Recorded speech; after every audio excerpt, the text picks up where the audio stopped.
নমস্কার, লক্ষ্মীপুর টাইমসের পক্ষ থেকে আপনাদেরকে জানাই স্বাগতম। খবর পড়ছি প্রণীতা দাস।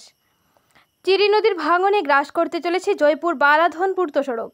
দীর্ঘ কয়েক বছর থেকে প্রতি বছরে নদীর জল বাড়ার সাথে সাথে জয়পুর বাজার সংলগ্ন বালাধন পূর্ত সড়কে কনকপুর এলাকার বেশ কিছু পূর্ত সড়কের স্থান নদী গর্ভে চলে যায়, কিন্তু স্থানীয় জনগণ বারবার নদীর ভাঙন রোধ স্থায়ীভাবে করার দাবি জানানো সত্ত্বেও আজ পর্যন্ত বিভাগীয় কর্তৃপক্ষের কর্ণপাত হয়নি।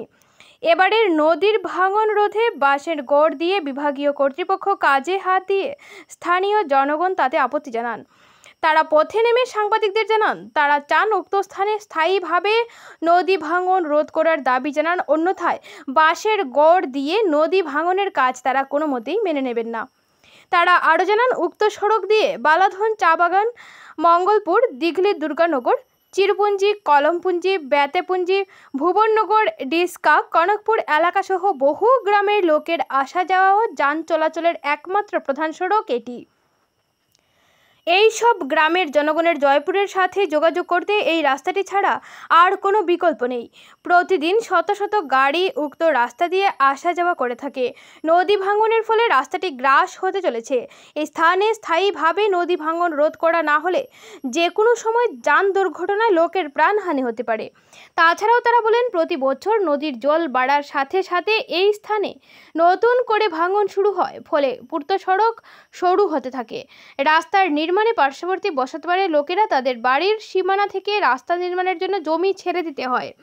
তাদের প্রশ্ন, রাস্তার জন্য বারবার তাদের জমি ছেড়ে দিলে তারা যাবেন কোথায়? আগে সরকার উক্ত স্থানের স্থায়ী সমাধান করুক।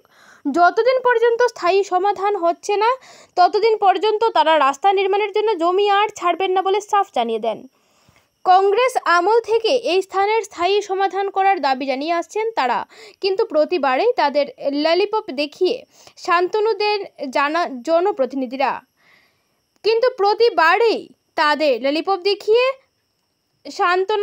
জনপ্রতিনিধিরা। এবার তারা লক্ষ্মীপুরের বিধায়ক তথা রাজ্যের মন্ত্রী কৌশিক রায় সহ বিভাগীয় কর্তৃপক্ষের দৃষ্টি আকর্ষণ করে নদী ভাঙন স্থানটি শীঘ্রই স্থায়ীভাবে রোধ করার দাবি তুলে ধরেন জনগণ। যারা গ্রামবাসীর পক্ষ থেকে এই দাবি সংবাদ মাধ্যমের কাছে তুলে ধরেছেন তাদের মধ্যে রয়েছেন দেবগুপ্ত, অমিয় আচার্য, সঞ্জীব দাস, বরুণ বাগতি, ময়না দাস, মিলন দাস সহ প্রায় 50 জনের অধিক লোকজন।